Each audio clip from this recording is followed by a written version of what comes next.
తిరుమల తిరుపతి దేవస్థానం వేదికగా జరుగుతున్న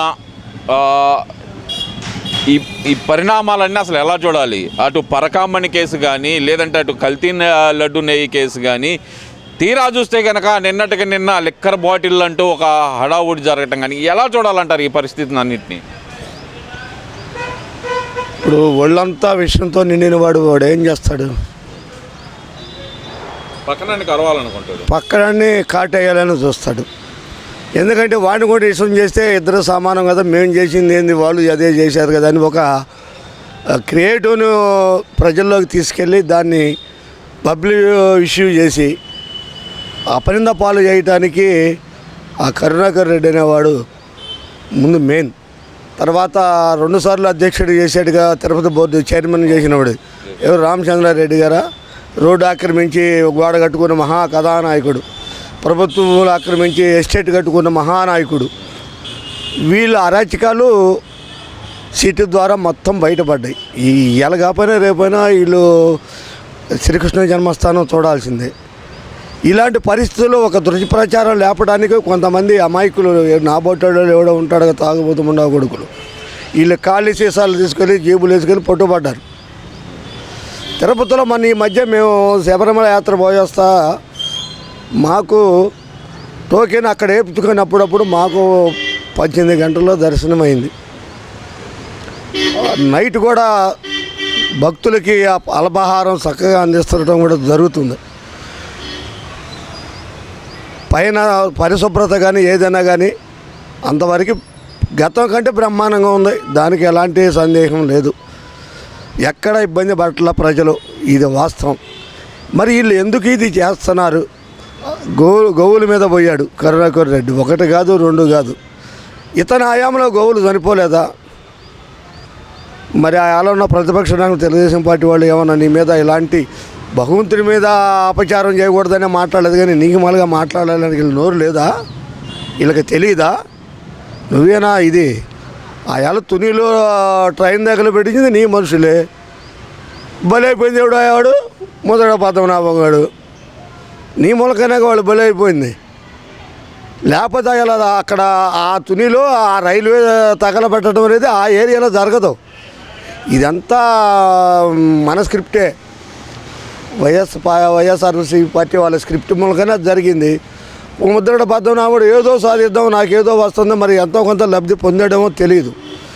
మరి ఆయనకి చివరికి రాజకీయంగా ఏళ్ళకి 0. అది రాజకీయాలకి వేదికగా అంటే దేవుణ్ణి కూడా రాజకీయాల్లోకి లాగటం అసలు ఎలా చూడాలంటారు? అసలు దేవుడిని ఇప్పుడు వీళ్ళు అధికారం వచ్చిన తర్వాత హిందూ రథాలు ఎగల పెట్టారా? విగ్రహాలు పగలగొట్టారా? ఆంజనేయ విగ్రహాలు అన్నీ ముక్కలు చేశారా? అసలు వీళ్ళు చేయని అరాచకం ఏమిటి అసలు ఏమన్నా ఉందా? ఇప్పుడు ఎన్ని వేల పురాతనల నుంచి హిందువు అనేవాడు రాతి రూపంలో మా దేవుణ్ణి పూజిస్తాడు, అది వాళ్ళ సాంప్రదాయం. యేసు ప్రభు కూడా అది ఒక బొమ్మే, రాతి బొమ్మ ఏదైనా కానీ వాళ్ళు అదే ఆ దేవుడిని వాళ్ళు పూజిస్తారు. ప్రతి వాడు ఏదో ఒక రూపంలో ఒక భగవంతుని ముందు వాళ్ళ ఆచారం వాళ్ళ ధర్మం ప్రకారం చేసుకుంటారు.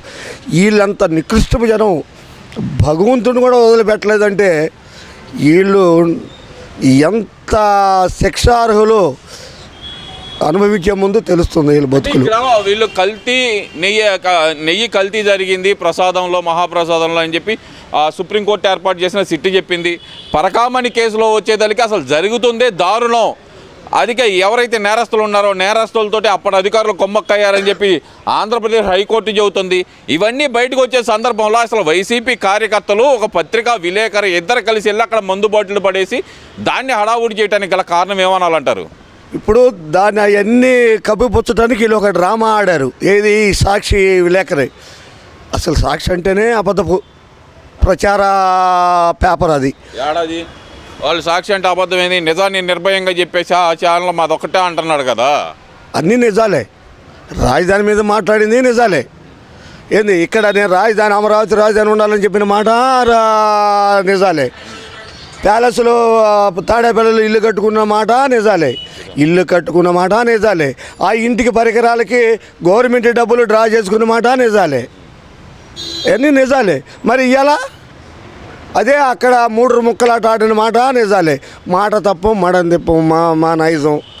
మాట మాట్లాడతాం, మడం తిప్పమంటాం, తిప్పైతే మడం.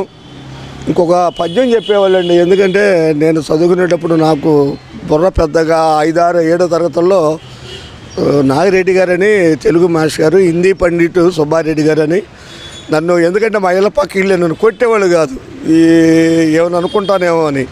ఎందుకంటే స్కూల్ రాగానే వాళ్ళ ఇళ్ళ కాడగా నేను తిరిగేది. ఒక శ్లోకం చెప్పేవాళ్ళు, ఎలక తోలు తెచ్చి ఏడాది రుద్దిన నలుపు నలుపే కానీ తెలుపు రాదు కదరా విశ్వదాభిరామ వినురువేమా. దీని అర్థం చెప్పమనండి ఈ పక్షుల్ని. వీళ్ళ బుద్ధి ఇప్పుడు పురిటిలో బుద్ధి కాటిలో పోయిందాక పోదంటారు.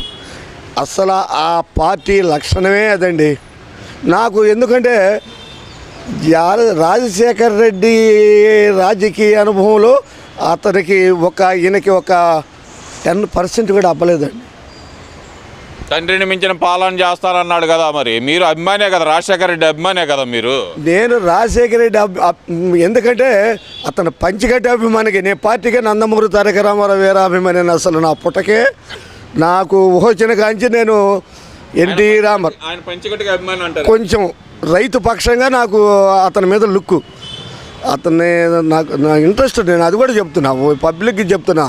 అంతేగాని నేను నా ఓటే నేను టీడీపీకి వేసినవాడిని. సరే ఇవన్నీ కాదు, ఇప్పుడు రాజధాని ప్రాంతం మీద మళ్ళీ జగన్మోహన్ రెడ్డి ఎందుకని మళ్ళీ దాన్ని కలిగాడు? ఆ తేనె తట్టుని మళ్ళీ కలగటానికి గల కారణం ఏంటంటారు? ఇప్పుడు పాత 30,000 ఎకరం తలపోతే 16,000 ఎకరం మళ్ళా తీసుకున్నారు, రైతులు ఇష్టపడి ఇస్తున్నారు. ఇది ఓర్చలేడు, ఇతను ఓర్చుకోలేడండి. ఎందుకని ఓర్చుకోలేకపోవడానికి కారణం ఏంది? ఇప్పుడు హైదరాబాద్ డెవలప్ చేస్తే చంద్రబాబు నాయుడు డెవలప్, దాన్ని రాజశేఖర రెడ్డి గారు కొనసాగించాడు. ఎయిర్పోర్ట్ కానీ అవుటర్ రింగ్ రోడ్డు కానీ ఏమైనా కానీ ఆయన కామన్గా చేశాడు. కాబట్టి ఆయన రాజకీయ నాయకుడిగా ఎదిగాడు రాజశేఖర రెడ్డి. అది వాస్తవం, చంద్రబాబుతో ఎదిగాడు. మరి ఇది లేదు కదా దానికి, ఈయనకి అది లేదు కాదండి. రాజధాని నువ్వు అసెంబ్లీలో చెప్పిన మాట ఏమిటి? అసలు 10,000 ఎకరం తీసుకొని నువ్వే అన్నావు, నీ నోడితే కదా. ఇప్పుడు అక్కడంతా ఫేక్ సెట్టింగ్లు వేసి అసెంబ్లీ సెట్టింగ్ అన్నారు. అదే ఫేక్ సెట్టింగ్లో మొన్న 5 సంవత్సరాలు రోజా కానించి అందరూ కూర్చొని మంత్రులుగా వీళ్ళందరూ అంబటి రాంబాబు కాంచి వీళ్ళందరూ కొడాలి నాని కాంచి ఈ పక్షులందరూ అక్కడ కూర్చొని పరిపాలన సాగించారు. ఈయన 5 నెలలకు ఒకసారి ఏదంటారు ఏంటండి దాన్ని, అసెంబ్లీ సమావేశాలకి సెక్రటరియట్కి వెళ్ళేవాడు. పోవటమే ప్రజా దర్బారు పగలగొట్టమని కలెక్టర్ సమావేశంలో ఫస్ట్ మీటింగులో ఉదాహరణ ఇచ్చాడు, 2వ మీటింగులో ఎంత నీచమైన ప్రజల సొమ్మును నాశనం చేయడానికి నువ్వెవడు అండి? ప్రజలు నిన్ను ఎన్నుకునేందుకు, ప్రజలు మేలు కోరి నిన్ను ఎన్నుకున్నారు. మీరు అన్నారు కదా ఆయన ఇంటికి కూడా డబ్బులు ఖర్చు పెట్టుకున్నారని. 3 కోట్లు రిలీజ్ చేశారు, తీయమనండి బయటికి. సీఏ ఎవడో 3 కోట్లు ఇంటి పరికరాలకి ఏసీలకి వాటికి, ఒక ముఖ్యమంత్రి ఇంటికి ప్రభుత్వం డబ్బు. ఇవాళ లోకేష్ గారు ప్రభుత్వం రూపాయి తీసుకోమని ఛాలెంజ్ చేశాడు. ఇతను కనుక ప్రభుత్వం ఆస్తులు కనుక డబ్బులు వాడుకున్నట్లు నిరూపిస్తే నేను బోడిగుండు కొట్టించుకుంటానండి. వాళ్ళు చెప్పులు దండలేసి మెడలో తిరుగుతా, అంబటి రాంబాబు నువ్వేదో విసురుతున్నావుగా, ఈ గుంటూరు నాశనం అయింది, ప్రజలు ఇబ్బంది పడుతున్నారు. ప్రజలు ఇబ్బంది పడట్లా, వాళ్ళు అభివృద్ధి కోరుకుంటున్నారు. మీ టైంలో మీ కోవిడ్ మనోహర్ గారు ఎన్ని సిమెంట్ రోడ్లు వేశారు, ఇవాళ ఎన్ని సిమెంట్ రోడ్లు వేస్తున్నారు, ఎన్ని డ్రైనేజీలు కట్టారు. ఇవాళ ఈ గుంటూరు సిటీ ఎలా అభివృద్ధి చెందుతుందో ఒక్కసారి నువ్వు 2 సంవత్సరాలు ఆగు, తేడా తెల్లమవుతుంది. అంబటి రాంబాబు నువ్వు అవాకులు చవాకులు అరగంట సంస్కృతి మీది. ఇది తరాల సంస్కృతి. తెలుగుదేశం పార్టీ వాళ్ళు కూటమి ప్రభుత్వంలో తరాలు చెప్పుకునే పరిపాలన కూటమి ప్రభుత్వాన్ని, మంది గంట అరగంట. సరే ఇదంతా ఒక ఎత్తు అనుకుందాం, కాసేపు ఇదంతా ఒక ఎత్తు అనుకుందాం. ఇప్పుడు అకస్మాత్తుగా రాజధాని మీద ప్రేమ ఎందుకు పుట్టుకొచ్చింది జగన్మోహన్ రెడ్డికి? సుప్రీంకోర్టు కూడా కలగ చేసుకోవాలనే మాట ఎందుకు చెబుతున్నాడు? ఇక్కడ నది ఒడ్డున ఇప్పుడు మనం ఒక ఇల్లు కనుక్కున్నప్పుడు మనం సిద్ధాంతపరంగా వెళ్ళమా? ఈశాన్య బోర్ వేసుకుంటారుగా, బావి తీస్తారుగా, ఇవి ఎందుకు తీస్తారు? సిద్ధాంతపరంగా బాగుంటుంది, వాస్తుపరంగా బాగుండడానికి. ఏటెడ్డు ఇప్పుడు అమరావతి రాజధాని అనేది ఒక కృష్ణా నదికి ఎటు ఉంది? ఈశాన్య దిక్కులోనే ఉందగా, ఈశాన్య మూల ఉందగా. రాజధాని ఎటు ఉంది? మామూలుగా మన సిద్ధాంతపరంగా నైరుతి మూలలో ఉంది. ఎంత పరిజ్ఞానంతో ఎంత సుదీర్ఘంగా ఆలోచించి అక్కడ రాజధాని ఏర్పాటు చేశారండి. ఇటు ఇది ఏమంటారు తుని కాడించి ఇటు వైజాగ్ విజయనగరం కాడించి ఇటు తీసుకున్నా, ఇటు అనంతపురం ఇటు బెంగళూరు మన బోర్డర్ కాంచి ఇటు తీసుకున్నా కరెక్ట్గా అటు ఇటు సెంటర్ పాయింట్ ఏదయా అమరావతి. ఇటు ఎన్ని కిలోమీటర్లు అటు అన్ని కిలోమీటర్లు, మొత్తానికి సెంటర్ పాయింట్ అమరావతి. ఇక్కడ విజయవాడ నుంచి కృష్ణానదిపై బ్రిడ్జి కడితే అదేదో ఐటానిక్ బ్రిడ్జి ఏదో ఒక బ్రిడ్జి ఏర్పాటు చేస్తే రెండు జాయిన్ అయిపోయింది, కలిసిపోయింది. అది ప్రపోజల్ పెట్టారు, నువ్వు వచ్చావు 3 ముక్కలాట అన్నావు. విశాఖపట్నంలో ఆ కొండన అది ఋషికొండ, అది అందమైన ప్రదేశం. దాన్ని ఎందుకు నువ్వు పగలగొట్టి నువ్వు ఆ బిల్డింగులు కట్టారు? దేనికోసం కట్టించావు? కర్మగాలి ప్రజల వల్ల ఎన్నుకుంటే మీ ఫ్యామిలీ ఉండటానికే నువ్వు కట్టించిందాడా? నాకు ఒక విషయం అడుగుతానండి, ముఖ్యమంత్రి కుర్జీ ఎక్కడుంటే అదే రాజధాని అంటున్నావు. నాకు అర్థం కాదు, మీరు ఉండేది పొద్దాకులు బెంగళూరులో ఉంటారు. ఈ కుర్జీ మీ వెనకమాల మీరు కట్టుకుని వెళ్ళి ఇక దాని ఏమంటే ఐఏఎస్ ఆఫీసర్లు కానీ సెక్రటరీ ఆఫీసర్ వీళ్ళందరూ వెనకమాల పడి వెనకలు రావాలి ఏంటి? అవుతానండి, కుర్జీ ఏమంటే నేను కుర్జీ పట్టుకొని ఎవడో ఒకటి ఉండాలిగా. ఐఏఎస్ ఆఫీసర్ సిఈసీ ఎవరు అంటారు కదా, వీళ్ళందరూ నీ కుర్జీ పెట్టుకొని నీ వెనకమాల ఆ కుర్జీ మోసుకుంటూ రావాలా పరిపాలనకి? మరి ఎందుకు ఇంత మాట్లాడుతున్నాడు? అప్పుడేమన్నా స్కూల్ టీచర్లు ఏమన్నా బాత్రూములు గడిగిచ్చాడు, సారాయ బంకుల్లో టీచర్లు పెట్టాడు. ఏమిటి ఇది జగన్మోహన్ రెడ్డి గారు? మరి ఎందుకు ఆయన మాట్లాడుతున్నాడు? ప్రతిపక్ష నాయకుడు ప్రజలు 11 ఇచ్చారు దెబ్బకి, 11లో ఒకటి పోతే ఇంకెన్ని ఉంటాయన్నా? ఇది వైఎస్ఆర్ పార్టీకి ఇప్పుడు రాజధాని మీద మళ్ళీ వెళ్ళాడు కదా, ఒకసారి నమ్మారు రాజధాని ప్రజలు కానీ అందరూ నమ్మారు, అన్ని జిల్లా వాళ్ళు జగన్మోహన్ రెడ్డి గారు నమ్మారు. ఇవాళ చూస్తున్నారు కదా రాజధాని ప్రజలు గతంలో ఏం జరిగిందో, వాళ్ళు ఆడవాళ్ళు చెంగులు మూసుకేసుకొని వాన వరద అనకుండా పాదయాత్ర చేశారు. మహిళలు ఇంట్లో ప్రతి వాళ్ళు బయటకు వచ్చారు, ఒక కులం లేదు. మరి ఇలా ఈయన మాటలు అక్కడ వాళ్ళు నమ్ముతారా? 2 విజయవాడ గుంటూరు మధ్య రాజధాని ఉండాలి నువ్వు ఎందుకు అనుకుంటున్నా? ఓ పక్కన నా నది ఒడ్డున బిల్డింగులు కట్టడం సుప్రీంకోర్టు చర్య తీసుకోవాలి ఓ పక్కన అంటున్నావు, ఓ పక్కన రాజధాని ఉండాలంటున్నావు.